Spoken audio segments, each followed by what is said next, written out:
You know what I think the problem is? Hmm. I think letting go of the things we can't control. And Fitness and Finance Radio. We're here for another episode, and that is going to be a great topic. Jennifer, you came up with another good one. You and Jeff always do. You always have a lot of things. We actually have a problem picking which topic we want to talk about. We end up throwing out 4 or 5 great ideas, and they're all good and important. But I'm glad you chose this one today. Before we get into that, I mean, look at you two. You guys are doing great. You've been so busy over there.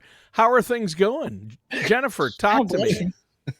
We've been busy. Actually, our nephew, Phillip, my brother has 7 children. He lives in Colorado Springs. Oh, wow. Okay. He moved in last week, and he's living with us for the next year. He's taking on quite a few different roles. He's going to become a trainer and learn Pilates and help us in the kitchen. And so now this is your brother's son, Phillip, that moved in. Yes. Not your brother moved in. Correct. Because you said he lives in he's from Colorado, has 7 kids. He's moving in with us for a while. Well, Phillip, my nephew. Yeah. No, yes. I thought, oh, your brother. If he's I not had abandoning those kids. Yeah. If I had 7 kids, I might want to just show up at your place and move in for a while. That's a lot. I raised 3 kids, and wow, yeah, I can't even fathom 7. Yeah, he's settling in. He'll start officially the first week in November, so he's trying to learn his way. We're trying to teach him. He did his Pilates routine for the first time last night. And he said that he would stop picking on people that did Pilates after he did it. So I will no longer mock those people because it's hard. He said his core was sore today. Yeah. Yeah, you guys go easy on him now. Yeah. I like how you guys, it scares me a little bit about how excited and you laugh and pleasure and we made him do Pilates.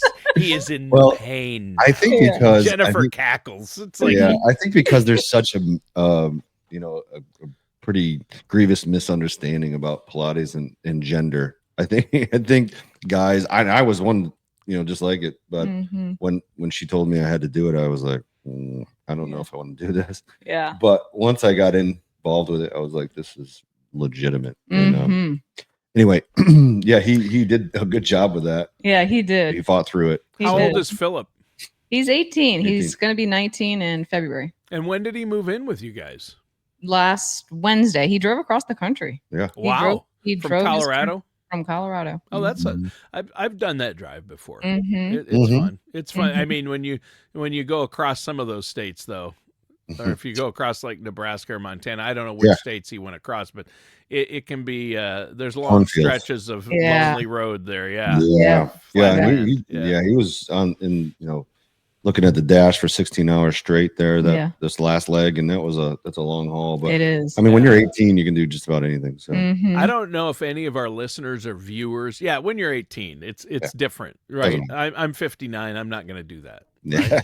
I don't know if either of you two or any of our listeners or viewers out there have ever tried to drive from one side of Nebraska clear across the state to the other side.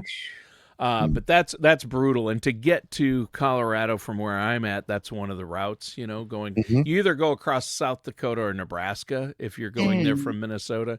And boy, that trip across Nebraska, I've made that. In fact, there was a group, I think from Wisconsin, called Free Hot Lunch, and they had a song called I'd Hate to Wake Up Sober in Nebraska. Miles and miles of endless highway was part of the line. Well, I think that's sort of the flyover states, right? Those are the, Nebraska and what else is out there? Well, I think he drove across Missouri. Kansas. Yeah, Kansas City. He actually stayed in Kansas City, so he made it in 2 days. Yeah, Kansas City's not so bad. Kansas itself, another flat plain state. Like Iowa, and those states are. North Dakota is brutal. If you ever. Nebraska is too. Nebraska's even flatter. But you know what? Great people. Omaha's a great town. Lincoln's a great town. It freaks me out because of the, I grew up in the mountains, and when you can see for miles, like literally miles. Yep. That blows my mind. I grew up in my depth perception. I grew up in the plains in southwestern Minnesota, right on the border of Iowa, not far. and it is flat as a pancake. There are no hills in the town I grew up in. Yeah. And you can see when the fields are harvested this time of year, and on a clear day, you can see for miles. And I mean miles. It's incredible. We're 3 miles from town, and on the edge of town, the farm is from 3 miles from the edge of town. And if you go to the edge of town and look 3 miles, you can see the tops of the buildings on our farm 3 miles away. Goodness, that bothers me. It's crazy, isn't it? Yeah, that is. And then you're like, well, maybe the flat earthers aren't so. No, I'm kidding. We're not part of the Flat Earth Society. That's where the wagon broke down. Yeah, that's where the wagon broke down. You've got dysentery. Yeah, the Oregon Trail. The Oregon Trail. Yeah. So we're talking about a serious topic though today. Yeah. Letting go of the uncontrollables. What do you guys mean by that? What are we talking about? Well, I think last time we talked about the topic was controlling the controllables, right? So I think talking about the opposite of that, what happens when we can't control something, and how, in my opinion, learning to let go can actually bring more freedom and progress. I think in both Jeff and I's industry, fitness and finance, we often cling to control. You know, as a dietitian, I encourage tracking of calories and, weight loss and body fat percentage. And I'm sure, Jeff, you're the same way with your finances. Tracking, yeah. But I think real growth can happen when we focus on a trust and consistency process, not just constant correction. And so there's a balance, of course. I think that there's a place for both tracking and almost like a surrendering of, letting it go. But it's acknowledging the reality of what's happening without resistance, and I'm not saying that to give up, right? Give up, I think, is almost like a form of defeat. Well, right. Yeah. But surrendering, I think, is I'm coming more from like a wisdom aspect. Like if you're recovering from an injury, right? Surrender means you respecting your body's timeline, right? So not forcing it and back into your old pace. Well, I think if you're a doer, I mean, this is the problem, right? I think, and I've watched myself over time grow from, pure frustration, right? And, I think it's something we should definitely explore a little bit more, because if you're a doer and you have nothing that you can do to fix your situation, it lends itself to destructive sort of behaviors, right? So it can, if you, and I've watched, I've actually had, you can really pay attention. If you really pay attention to what it is that you respond, how you respond to difficult situations that you can't control, you'll start to see a pattern. You'll start to see what you actually do, and pay attention to that. That is really important, because it can lead you into a longer stretch of stuff that you can't control, right? Instead of just being quiet, being still, allowing that to take place while you do something positive. A lot of times it's easier, or people want to do negative things in order to deal with or cope with something that they can't manage. So especially when we're, I don't even know what day we are in the shutdown here, but I mean, 24 as of this recording, 24 days. It's just ridiculous. And I've got clients who are home and they love their work, and they are frazzled, they're frustrated, and not just about the money, about the fact that they can't do what it is that they've been doing for the last 20 years. It's very, very frustrating. And so they want to over control the things that they think that they can control. But I think it's important to. Yeah. And I teach this in emotional eating, because a lot of times people will turn to food as an outlet. And one of the first things I'll coach is like, you need to pause and acknowledge, like, what I'm dealing with is hard. And I don't like it. Right. Like, but what's going to feel like a warm hug? That's not food. And yeah. An actual warm hug from somebody. Right. That would be nice. Exactly. Yeah. But a lot of times, although Jeff doesn't know his own strength, he might crush me with his biceps if I give Jeff a hug. I'm always afraid. His huge guns. He's going to crush me with his huge guns. That's the man hug. Well, Oh my I gosh. didn't mean to interrupt you, Jennifer, but Yeah. I do want to say this. And, Jeff, you were talking about this, and Jennifer on the health side. But we're talking about letting go of the uncontrollables, but also if there are things that are beyond your control that you're worried about, or you try to DIY it, or you try to control things that you're not going to be able to, but so how do I deal with it then if I can't control it? You have to either let go, or maybe it can be solved by maybe somebody else can help you with Right. it. Working with professionals. That's why you do what you do, because I can't necessarily control certain aspects of my financial plan or my life by myself. I don't know how to do it, or I would mess it up if I tried. And I'm like, wow, I'm making the situation worse. Do I just have to not worry about this? Seeking professional help might be a way. Let go of the uncontrollables, let other people deal with it if they can, and move on. Is that the solution? I'll tell you, sorry if No. you need to go, but I have I did a client review yesterday, just to give you an example, and neither one of them has checked their account in months, right? So then when I do the review, they were shocked at the amount of money that was put on into their investment account. And I can't talk about percentages and all that stuff for compliance purposes, but it was a fair amount. And I think there's so much value in people like that. They don't care necessarily to look. I mean, they care about their finances, don't get me wrong, but they're not like over controlling things. They trust that we're making the right decisions. And when they pop their head up, they're more than. And conversely, I find that people that try to over control, I have a client who periodically comes to me for advice on what he's doing in the market, right? So I don't manage his accounts, but it's so over controlled that he can barely keep up. He can barely keep up with it, and as he ages, it is increasingly difficult for him to continue the same strategy over and over again. So I watch him just struggle, and because he's trying to control every aspect of that.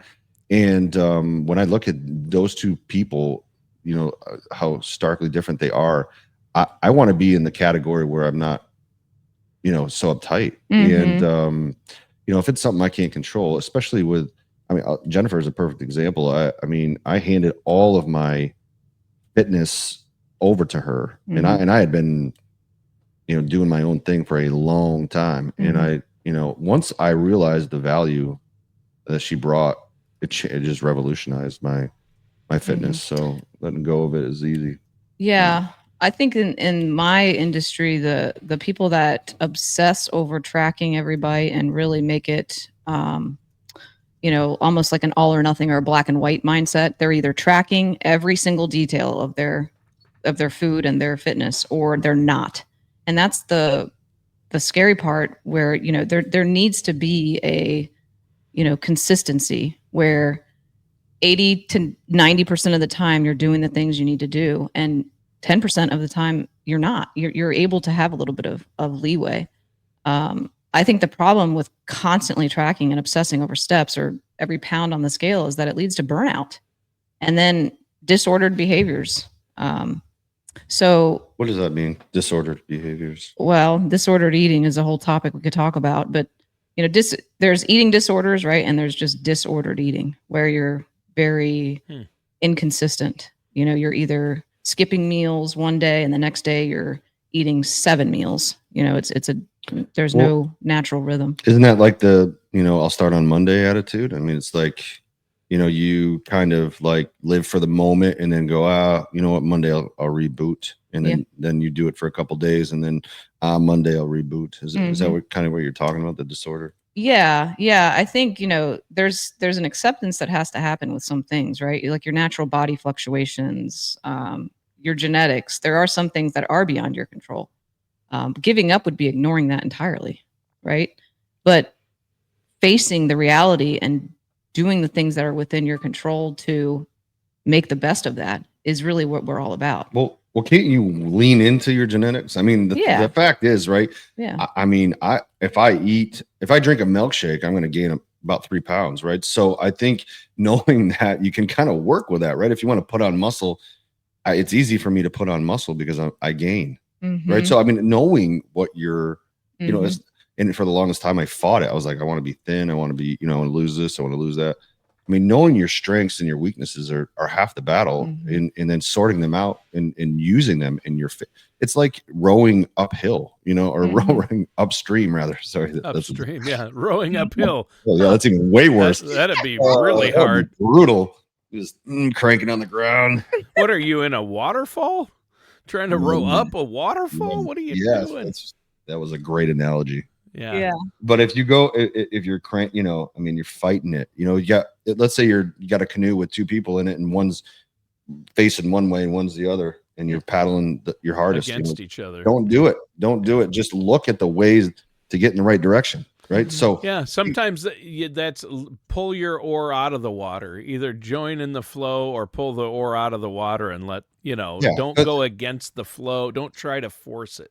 Here, you know, and I've worked with people that have like amazing, like have pensions, right? Have pensions and have sources of income, and they maybe have $150,000 to $200,000 in assets outside of that. And then, you know, they're coming to me saying, geez, I want to pay off all my debt. You know, I'm like, let's use what you're strong at, you know, and pay that out over time and leave that for emergencies, right? So, you know, I guess the point of what I'm trying to say here is know what your situation is and then focus in on those things. Don't be, you know, I think people that have straight hair want curly hair, right? I think people that are, you know, big want to be small. People are small, want to be big. It's that whole mentality, but maybe you just are who you are. And then you work with the things that, you know, you're good at and strong at, and, you know, and use professionals to sort that out for you. Yeah, exactly. Because it's structure. I mean, the structure is huge. Yeah. So, but we shouldn't try to control things we're not going to be able to. Yeah. I mean, but it's a fine line between, you know, controlling the things we can control and putting effort and not being discouraged and giving up. We're not talking about giving up. No. We're talking about being able to, the ability to be able to identify what we can and can't do. Yep. And I think that this is where the need for professionals come in, because you can help people find that point. Like, no, you can push yourself. You can accomplish this, right, Jennifer? You have people come to you that don't believe that they can get there, but you say, nope, you can do this. I know. I've worked with people. Yeah, but I'm out of shape and I don't like kale. You're like, nope, we can overcome this. So you can do it. Like you constantly tell me. So massage it, she says. Best advice ever. Massage your kale. So anyway, I think that's a big point that we need to make here. So we're not trying to discourage people. We're trying to encourage them and push yourself, but don't dwell on the things that you there's no way you're going to control. If you lay awake worrying about things at night, that's not helping anything. Never. I mean, if you have, but Jeff, you kind of feel like you're on a rant today. You have people out there trying to tell you what to do. Yeah. You were telling me before the show. You're frustrated. You know, you want people who will encourage you, like you guys. You're not trying to force people to do things that they don't want to either, right? Right. And I think the thing is that if, you know, for me, I'm a believer. So you know, when I start to experience these things, you know, Todd White, he's a preacher. I think he's in Texas. I heard him say one time, if you get squeezed, Jesus should come out. I thought that was the greatest line ever. That is great. Yeah, because I think, you know, we should really pay attention to what comes out when we're squeezed. It really will. It will really guide where we're going. And I think if Jesus comes out, that's a good thing. But I think really when you sit in it, and you understand that you can't control it, prayer is a really good option too. And letting go of those things and saying, you know what, maybe this timing is not perfect right now.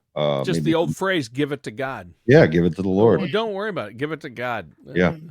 So often that we as a culture quickly dismiss that as something hokey or whatever, but the reality is that if you don't have control about it, what are you going to do? Like you said, you're going to sit up and worry about it, and that's going to take years off your life. It never solves a dang thing ever. I mean, the fantasy that you play out in your mind is never going to happen. It's never going to be that way ever. It's never been that way. And I think the sooner you realize that, the better off you are. Yeah. And if you can leave it and get it off of your chest, however you do that, prayer, talk to your spouse, talk to a professional. Yeah. And then leave it there. Don't pick it back up. Yep.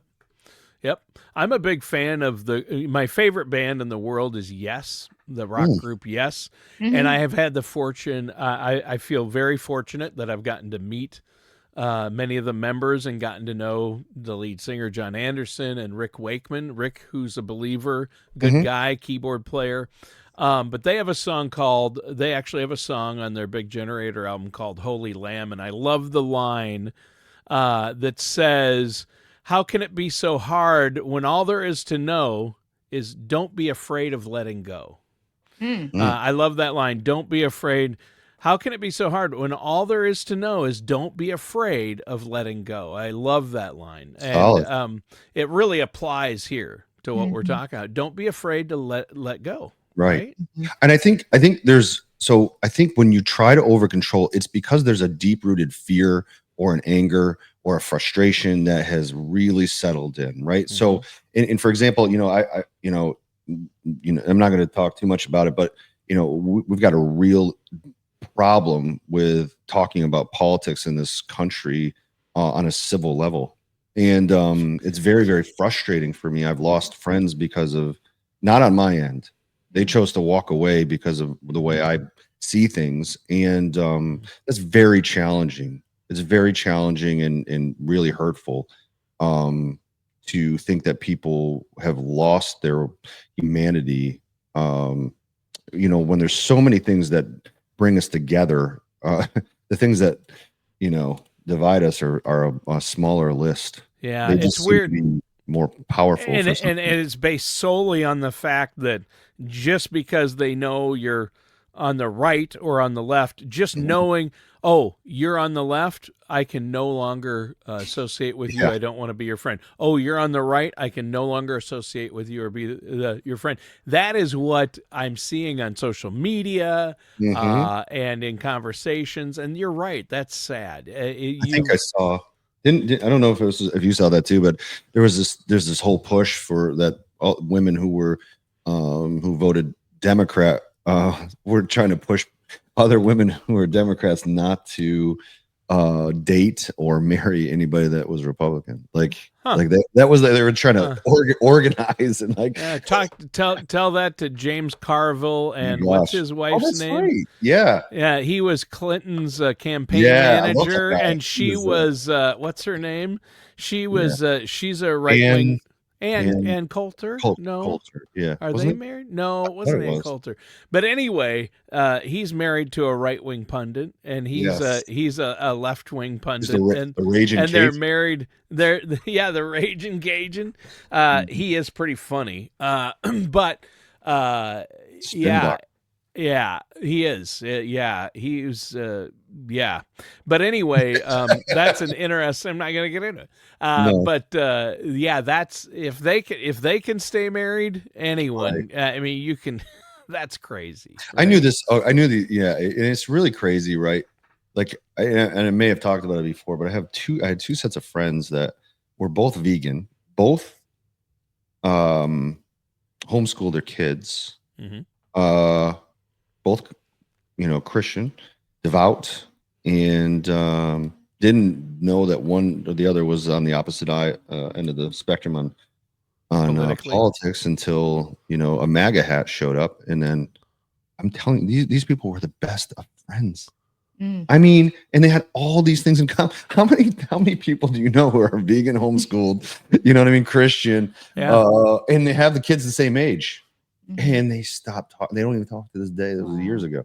and Wow. it's tragic, and it's over a red hat. Dumb, just dumb.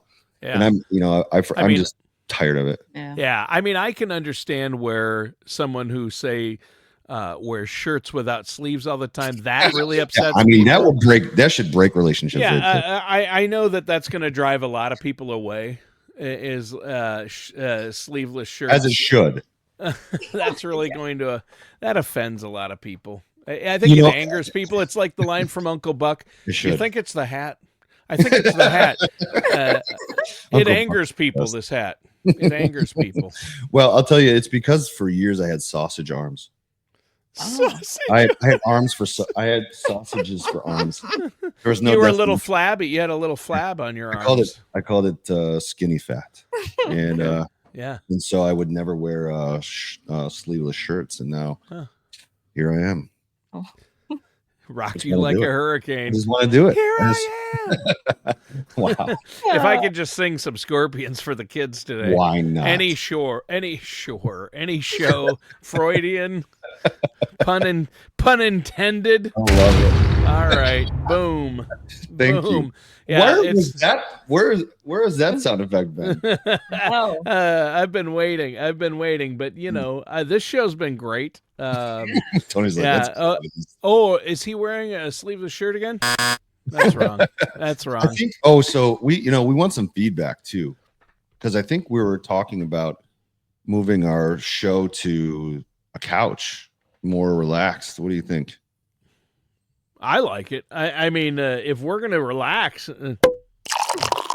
let's crack open. I mean, come on, it's let's Friday. Crack open the bubbly and just so you know, whenever we record, this is a Friday, so whenever you hear it, that noise is applicable. Yeah. No, I think it would be great. I think from a couch. Yeah. Yep. You guys relaxed on a couch. Well, and then we don't have to each be in front of our computer. We have one video. Here I am. Don't see that. Oh my goodness. No, I've never smoked a day in my life. That's incredible. Yeah. That's beautiful. Never, ever. That's great. Yep. Lungs clean as a whistle. Clean as a whistle. Yeah, pizza doesn't affect the lungs, right? So I should be good there. Yeah. If you said if you squeeze me, Jesus should come out. I love that line from that pastor. Yeah. If you squeeze me, pizza would come out. And that's not good. That's not good. I would rather it be Christ than pizza. Yeah, that's and it should be. It should be. But that's why I have you two in my life to try to kind of steer me on track. Yeah. Constant reminder of my inadequacies. Yeah, Jeff and Jennifer. No. Constant reminders. No. I'm razzing you. There's no. There's no. There's just a strong lack of kale. I mean, there's nothing. That's By the way, you guys, I got a text from a client who thinks that I am like over the top with kale. She was concerned because there's some health risks about. Yeah, that's so funny. Too much of it. I love it. Oh no! Wait! Yeah, stop right Tony. there! Stop right there! Thanks, Stop right there! First of all, that angers. It's like, now there's articles that say too much kale is bad for you. All of a sudden, kale's bad for you. We've taken this, this is crazy. I mean, at some point, everything's bad for you. I agree. I mean, that's nuts. People are getting after you for being pro-kale. Like, that's so funny. I'm going to tell Tony. That's so funny. My only problem, I wish I loved foods that were good for me like kale. I just think it's the taste and the texture is probably one of the worst things I've ever had. Well, in my life. We don't eat kale unless it's in like a mixed green. Yeah, yes. I had a kale salad. I told you guys I had a kale salad when I was in Nashville, prepared by this amazing chef. Best salad I've ever eaten, and it was mostly kale. But yeah, everything in moderation. Yeah. Sure. It says that in the Bible. It says it's just anything in moderation. Yeah. But yeah, I think I probably make such a big deal out of it. And it's a running joke between us, but you should eat healthy. I'm here to tell you, I joke about eating too much pizza. Hey, I'm just being honest about a real struggle. And like you guys said early on when we started doing the show, yes, that's a deflection method using humor to deal with things are an issue. And I'm not saying that's right. I have fun I love joking about it, but I am guilty of that. I need to eat better. I know this. And so I think it's good that you talk about healthy foods like kale. I mean, that's fine. As long as we're honest and say we're not going to try to tell people kale is delicious. If I hear anyone say that, I'm like, the warning, I just shut that person out immediately because I know liar. Well, I shred it and I put it into like stir fries. It's really good. If you don't have it like the wavy, huge leaf thing, you know what I mean? Yeah. You can shred it and it hides well. Yeah. So I like to shred it too, as fine as you can get it, and then I sprinkle it out over the lawn. Is what I like to do with my kale. I just like it in your Mountain Dew bottle. Well, what if you got like a greens powder? Maybe a greens powder that had a ton of kale in it. Sure, you can just do that. But I've tasted salads with kale in it that are great, so I have no problem with that. Did they have an orange in there too? I mean, to cover that up. I mean, how did they do that? No, I don't know what was in the salad, but it was so good, and it wasn't, and it was low fat. Like I asked, did they put, is there pizza in here somewhere? Because this tastes really good for a kale salad. So yeah. All right, that we hit a wall. Okay, I brought the show to a grinding halt, didn't I? I love that. I love that. Well, we're over here letting go of stuff. While you were talking, so. We're gonna have to, of me. It's like, this is not good. We'll just keep breathing. We'll make it through Tony's rant if we just focus on other things. Let go of the uncontrollables. Pizza. Yeah. And when you said the show is called "Letting Go of the Uncontrollables," uncontrollables in parentheses, Tony. I'm going to change the. No. I am uncontrollable. You make the show. You make the show. We would be so serious if we did. Jeff would just be complaining about Karens out there or whatever you want to call it. I want to complain about Karens so bad. So bad. Karens and what's the male equivalent? I don't know. Steve, maybe? Steve, Karen, and Steve. I feel bad for anyone named Karen or Steve at this point. Actually, we have a really good friend named Karen, and I love Karen. She's not a Karen.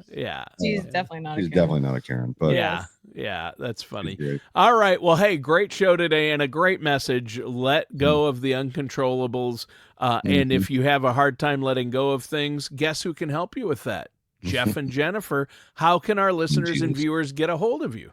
Yes, we have a website. Finally. Yes, finally, a joint website. It is fitnessfinancepro.com. And is it live now? It is live. Let me just make sure. Yeah, I'm going to go there now. Yeah. Look at that. I know. Doesn't it look great? Well, the full website says coming soon, so they'll have a content page. But it does have some content there, and I'm going to send you for your web person a link to a link to the widget, so the shows as they become available.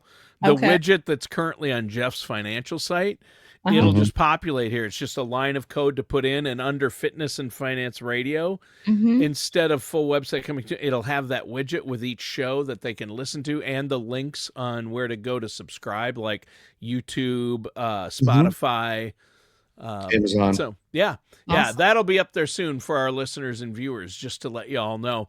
Well, nice. Hey, yes, go to fitnessfinancepro.com. Yes. And there's links to Fredericksburg Fitness Studio and the Retirement and Wealth Smith right there. I love it.